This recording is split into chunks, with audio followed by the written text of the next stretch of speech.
Hi, and welcome to the Deer IQ podcast, where smart hunting begins. I'm Adam Lewis, and on this episode, we're looking at deer gear. Has it become the goal? We'll look at what I feel is a major distraction hurting many hunters, and how top deer hunters view gear and their gear systems as we wrap up our series on the systems of great hunters. We'll also look at some of my top systems I've honed over the years that really help me get on good deer quickly and consistently get good opportunities at them. And if you want to get the most out of our podcast, download our free journal to use with it. That's really going to help. Okay, so here are the top look-fors or things to look for during this episode. What is the big distraction I feel is hurting many hunters and that the best hunters do not seem to get distracted by? There's definitely a correlation there. What are my top systems and why do I feel they're so important? Okay, and now let's get to the podcast and up your deer IQ. Okay, so as we wrap up this series, The Systems of Great Deer Hunters, I want to talk about something that I think is pretty important.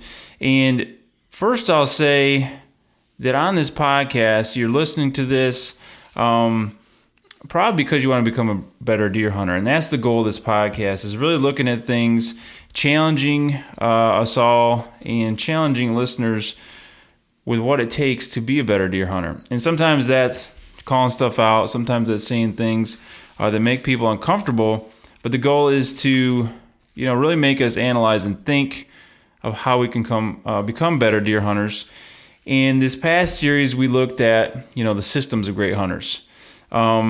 We could have had 100 episodes, literally, with different guests all talking about their systems. There really wouldn't have been an end to that, and we kept it kind of short. And if you want to listen back to those podcasts, one was with John Eberhart, one was with Adam Hayes III, and they shared some of their systems, right? And I want to share a few of mine in this episode that really have helped me. But I think one of the big takeaways from the series is really that top-level hunters, the better hunters, which is what we're trying to dig into, what we're trying to emulate, right? What do they do differently than regular average hunters with average success rates don't do or do poorly, right? And so the biggest thing to really generally take away from that, and the main point, was that these hunters, if you want to take your hunting to a new level, you just have to have really good systems. They need to be well-honed systems that work very well for you.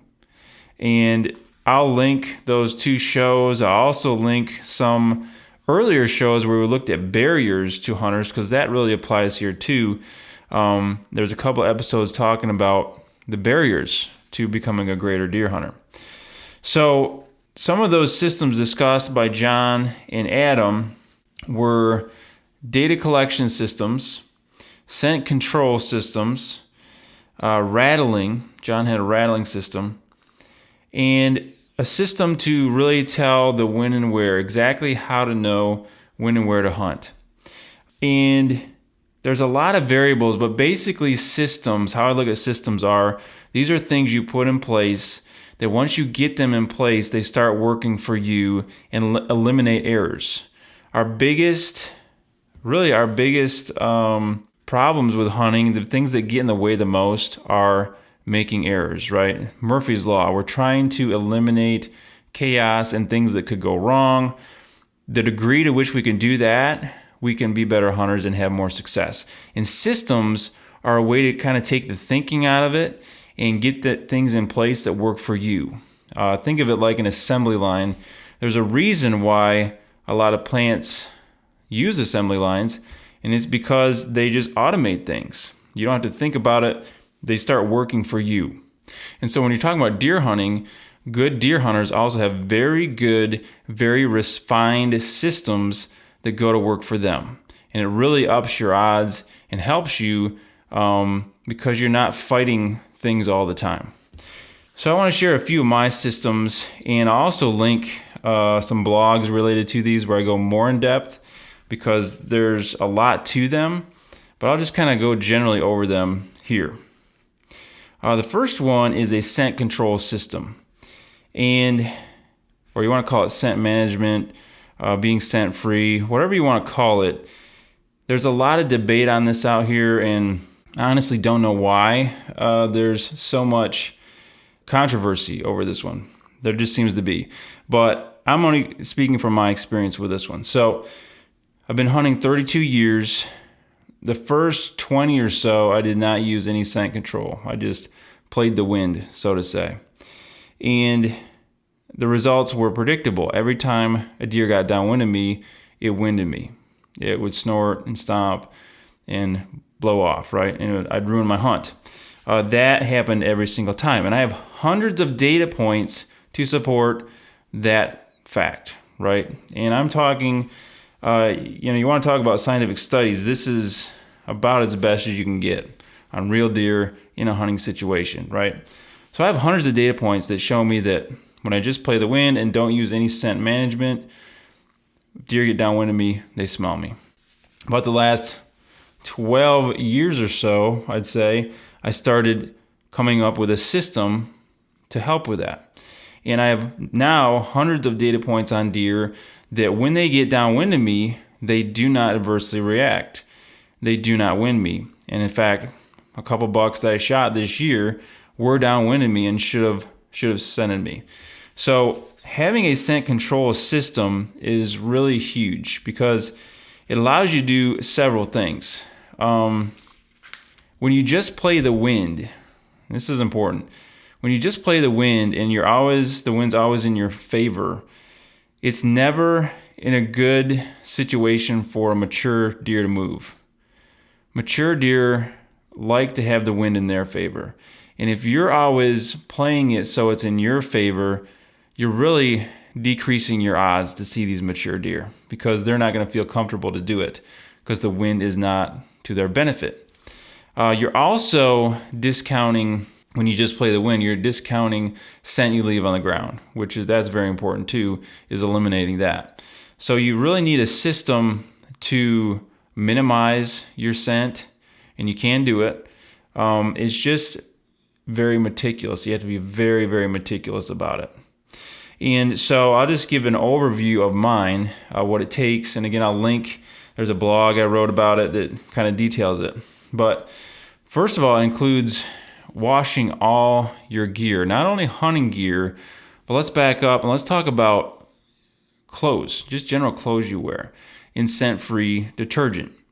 I'm talking sheets, towels, your regular clothes. You don't want perfumes and stuff on your body during hunting season. If you sleep in your bed and it smells like lavender meadows, that is on your body, right? So you want to eliminate that right in all sources possible. Obviously, your hunting gear, you want to wash that. You want to wipe down all hunting gear you possibly can. And so everything you take in the field is just sanitized and scent-free. Your truck, car, whatever you take hunting, you should ozone that, so that's scent-free. Not have certain foods in there. Don't eat in your car or truck. Don't have coffee in there, right? So you really have to be meticulous about this, but you start seeing results. Once you wash your gear, it's scent-free, then you have to store it properly, right? You don't want scents getting on it. So this is garbage bags immediately after washing and drying in a scent-free environment. This is putting it in totes, and I don't touch it. It is not wearing it in your vehicle at all. It is only putting it on when you get to your hunting location to hunt. When you get back, you put it back in the bags and totes, right? And for me, I have a lot of different underlayers, like multiple ones that I can rotate out. And each hunt, then, I have a different base layer. And the stuff that I'm not going to wash every hunt to be scent-free, that I can't, like, it's just not practical, like your backpack or like a heavy coat or something, you should ozone that. So literally every time I go out, all my stuff is scent-free, either ozone or by washing it. And then you also bring in activated carbon, right? Now, whether you believe that works very well or not, activated carbon is a very proven thing about picking up organic molecules and odors. And I think at the very least a mask where most of your scent comes from your head is very important and very helpful. And so considering that is also is part of my regimen, and I think very helpful. So if you're really meticulous about this system and you stick to it, you will definitely see results. And I would challenge anybody that maybe doesn't believe in it or what have you to read that regimen that I link and just test it out for yourself. Do your own scientific study. Use it for a couple years meticulously and start plotting your own data points. When deer get downwind of me, how do they react? And you can compare. You can do your own A/B test and see. That's really the best way to compare it. It's not tests where dogs are sniffing around boxes, because you're not hunting a dog and you're usually in a tree stand. It's a totally different situation. So scent control system, in my opinion, in these top level hunters that have consistent success, they usually have a scent management system as well. My second one is a sound control system. You have to be unseen, unsmelled, and unheard by deer, right? To be successful, those are the three, right? And so sound control is a huge one for me, and I have another article linked about that. And really that is looking at all your gear. I'll mention 4 things here. First one is analyzing all your gear and making sure it's silent. That is removing all buckles that you possibly can, eliminating Velcro from your gear and buying gear that doesn't have Velcro on it because that's really loud. It means even taking zippers that might be a little clangy and replacing them. And I will do that and put just a little tie there, like a paracord tie or something, so nothing can clang or clank on a zipper. It really means going through all your gear and eliminating it if it is noisy, or if you can't eliminate it, if it's really that essential, soundproofing it. And there's different things to soundproof your gear out there. I think a wrap that is foam-based, closed cell foam, is the best at absorbing sound. But there's different things you can use. The biggest thing is making sure you're dead silent with your gear. Secondly is planning out your routes. So really having thought through and planned out your entry and exits. If you're on private land, that means you can trim them out, right? You shouldn't be making a lot of noise. You can eliminate leaves on the ground. It's really taking extra steps for that. And also knowing where you're going, because in the dark, if you don't know where you're going, you are really a lot louder. And so eliminating some of that by really knowing your entry and exit routes, having those mapped out really well, so you aren't getting lost in the woods, especially if you're on public. You know where you're going, right? You're not making extra commotion. That's super important. Another one is really just slowing down. When you go too fast, I've noticed when I do this, I make more noise, right? And so really slowing down is super important, just especially on the entries.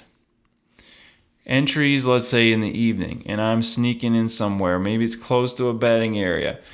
Really slowing down and taking your time so you're not rushed, so you're looking at each step, is huge and really helps you avoid noises, because even one little noise could end it for you. It could make or break you. And really slowing down. If you have to walk through crunchy leaves, let's say, really slowing down each step, and so you're extending the time you're crunching those leaves, decreases the decibel level. And I did a study years ago on a whole bunch of hunter sounds in a soundproof booth at the University of Toledo. And it's amazing how far these sounds travel. Learned several things. First of all, common hunter sounds travel very far, hundreds to sometimes thousands of yards, if it's a calm, quiet day. Secondly, a lot of these hunter sounds, they peak in frequency close to where deer hear best, which is around 8,000 or so hertz, 4 to 8,000 or so hertz. That's where they kind of peak. And so deer are very well attuned to hear hunter noises. And we probably kind of knew that, right? but that kind of proved it.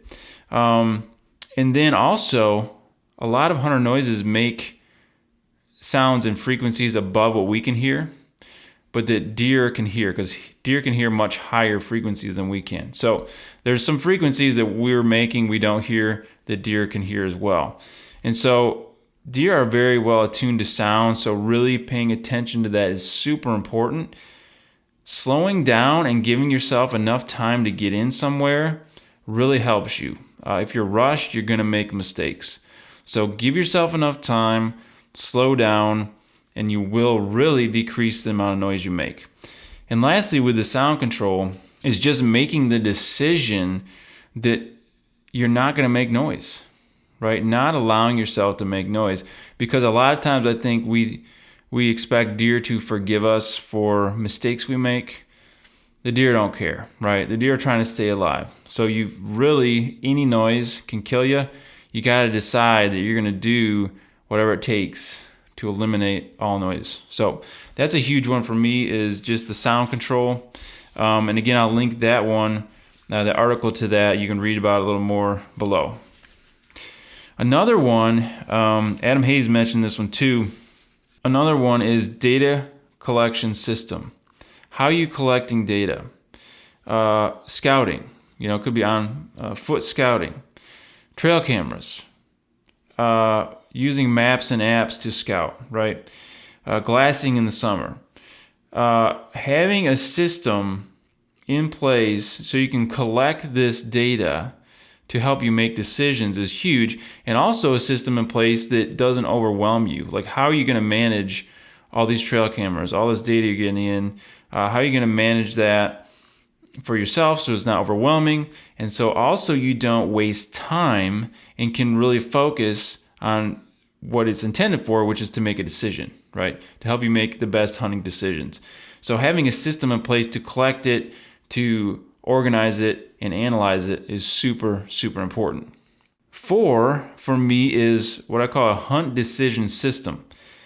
A lot of times we hunters get off track and we waste time during a season. And think about, how many days do you really have? How many good days do you really have in a season to hunt that are prime days? They're not that many. When you factor in work schedules and maybe family stuff and weather, that we can't predict or count on, maybe a few hunts if you're public land that gets screwed up by somebody else, right? Your really good hunts really boil down to not that many days. And so if you're wasting them hunting where you shouldn't be, you just lost your season, right? So having a hunt decision system that helps you cut through the fog and the bad intel and really make the best decisions to get on good deer and get opportunities is super important. And I have one, again, I'll link an article called Ultra Efficient Hunting. And my system's based on data. And I think where hunters really get off is when they go with their gut. They call it going with their gut, or their feelings, right? And I think a lot of guys don't know how to explain it, maybe. But going with your gut is probably the worst thing you can do, because you're relegating your chances to a feeling which may or may not be based on anything real, any data, right? So what I like to do is to get as much data as possible. And when you look at the best hunters out there, you realize they scout a lot and hunt a very little much, right? It's about strategic strikes. It's about focused surgical strikes. It should only take you a few hunts out of the year to fill a tag. It really should. So it's all about scouting a whole lot and getting that intel and then making the good decision. And so I like to base it on intel I gather, the data. Again, scouting could be glassing. It could be observations from a hunt or an observation hunt, let's say. Trail cameras, all these things I put into kind of a funnel, so to say. I rank them from 1 to 5. 1 is I don't have any information. 5 is I have really hot intel that tells me that a buck I want to shoot is daylight active where I can actually hunt. And that's a no-brainer, right? And I want to get a 4 or a 5 on this, 1 to 5 chart to be hunting. If I don't have what I feel are a 4 or 5 on this chart, which I will link, I shouldn't be hunting. I should be scouting more because I don't have enough information and I'm probably just messing it up. And so it's really about scouting a lot, really getting that intel and using a database system like that to help you make a decision about when and where the deer is ready for you to hunt them. It's not about cramming your schedule onto theirs because that doesn't work, right? We just say, okay, I got this day to hunt or these 2 days to hunt. The deer better show up. It's not that. The deer don't operate on your schedule. You really have to look at the deer and let the deer tell you when they're ready to be hunted. When you see that daylight movement of the deer you want to shoot, right? That's when you want to act. So having a hunt decision system is super important and really helps you go from wasting a bunch of hunts to having super productive hunts. And I talk about this all the time. I wrote an article about it for Deer and Deer Hunting, the art of the first sit. And the first sit is your best opportunity. So you want to have the most first sit opportunities of a year that you possibly can. And having a hunt decision system helps you do that. So check out that article. And my last one, number 5, is a gear organization system. And this is really, again, taming the chaos. Things can get out of control in a season. Junk everywhere in your truck, right, in your garage, all your gear. And so it's really having a way to organize that. I use totes, like I said, and garbage bags to help me keep my clothes for, early, mid, late season all in one spot and scent free. You also have to look at, like your backpack, even having that well organized and looking at how you do that. All those things are super important. And the better you can do that, the less mistakes you're going to make or oopses you're going to have during the season. You just got to refine those things super well. And the best hunters have great systems that they've really, really worked on and refined.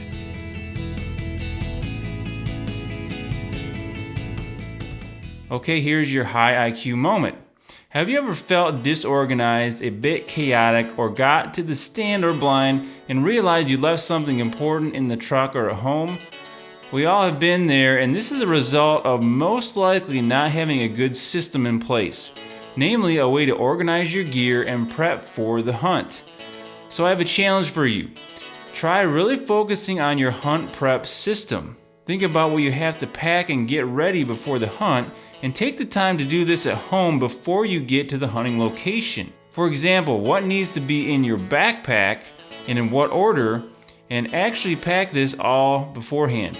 If you have a morning hunt, for example, that means you've done this the night before, so all you have to do when you get to your hunting spot is grab the backpack, bow, and go. Systems really help eliminate the chaos and make you a better hunter who makes fewer mistakes. And fewer mistakes means more opportunities, and sometimes is the difference between near misses and filled tags. And if you're liking this podcast, please like, review, or leave a comment depending on where you're listening or watching, and share this with a friend you think might benefit. That really helps the podcast grow and the channel grow, and it's really appreciated. Okay, and last, I'm currently taking a limited number of signups for those interested in several services I'm beginning to offer through Deer IQ. First is a whitetail hunting intensive course, which will be a weekend in-depth class diving deep into exactly how to take your hunting knowledge and skills up a notch to become a more consistent, effective, and dangerous deer hunter. And that will be for a whole weekend here in Michigan with me. The second thing is strategic land and hunting plans, where I would personally evaluate your private land and give a thorough analysis and suggestions to make your land a big buck factory where you can more consistently house and kill mature bucks. And third is public land strategic hunting analysis of where you hunt to get better results hunting pressured public lands. And so if you're interested in any of those things, there's a form below you can fill out and I'll be in touch. Okay, and now let's get back to the podcast. Okay, so those are mine. So the real work comes in, now I'll throw this back at anybody listening here, is being honest and analyzing your systems. Are they working for you or not? where can you be more refined? Where can you make these better? What type of things can you cut out, right? Really looking in the mirror and being honest about your systems.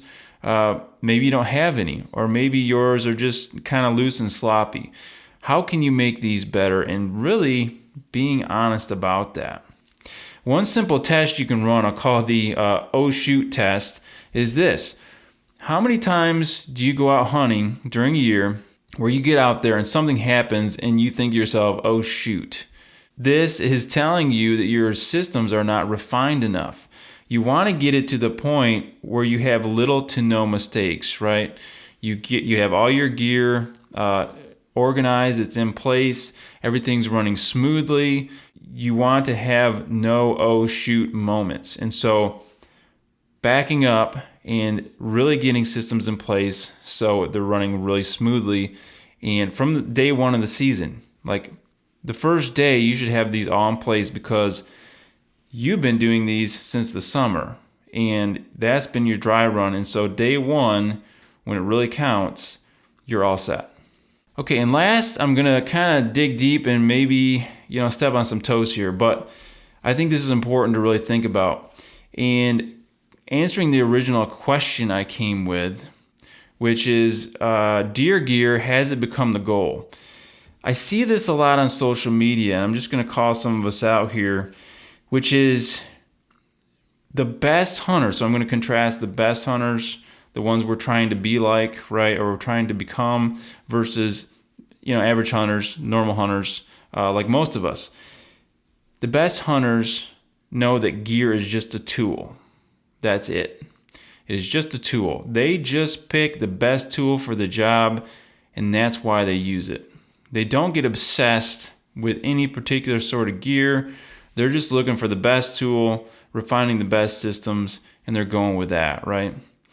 A lot of hunters, what I notice, and I don't know if it's just because of social media, it's more noticeable, or it's something that's kind of come on lately, but some hunters lose focus. And as a hunter, we know the issue with that, right? If we're aiming at the wrong thing, we're not going to hit the right thing we really intend to.